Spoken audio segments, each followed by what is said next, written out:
Hello dear Ayurveda enthusiasts, and welcome to my channel Vanishri Ayurveda. I apologize, I was absent for a few last months. The life just got to me and I was super busy with setting up my new practice, my new office location. But here I am again today today we are going to talk about Ayurveda on insomnia. The first part of this two-part talk is the first part is going to focus on what insomnia is and what all things result in insomnia, whereas the second part is going to focus on how Ayurveda can help resolve insomnia. So let's start with the part one of how Ayurveda looks at insomnia.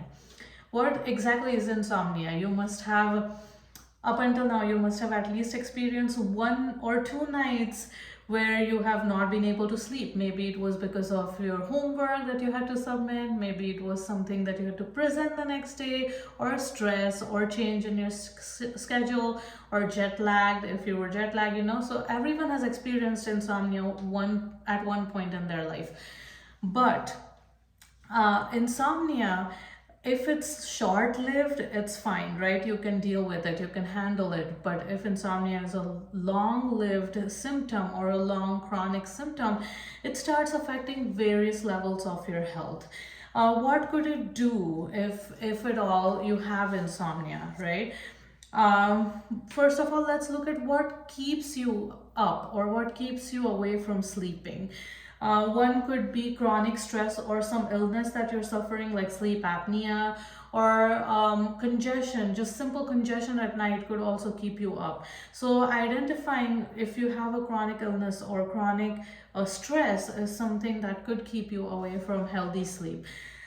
Second is physical discomfort. If something's hurting, aching, or you have chronic pain or musculoskeletal symptoms like joint pain or neck pain. Sometimes we don't have the right pillow when we're sleeping. So identifying all these factors is very important in order to get good sleep.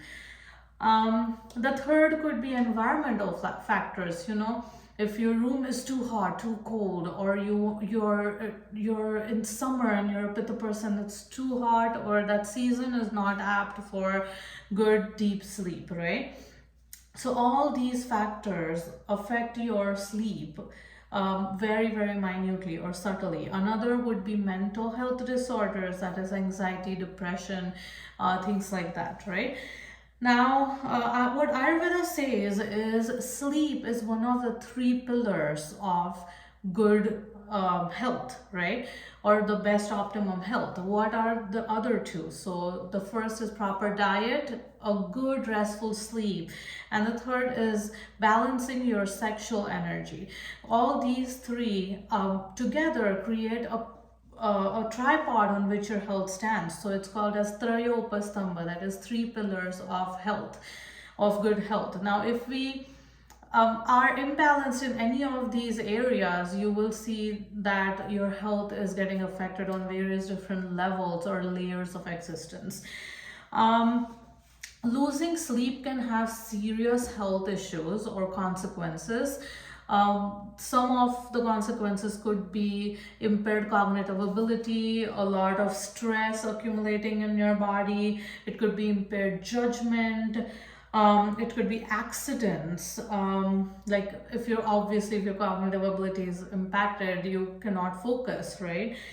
Decreased libido, depression, anxiety, aging skin, your skin also gets affected. You start putting on weight more in your midsection. So if that is happening and you're having hard time losing that weight, fix your sleep. Chances of developing serious health problems later down the line, like high blood pressure, diabetes. There are so many different health disorders associated with lack of sleep. So identifying all these issues or causes of what are leading you towards insomnia and what you could do or how it can affect your life is very important.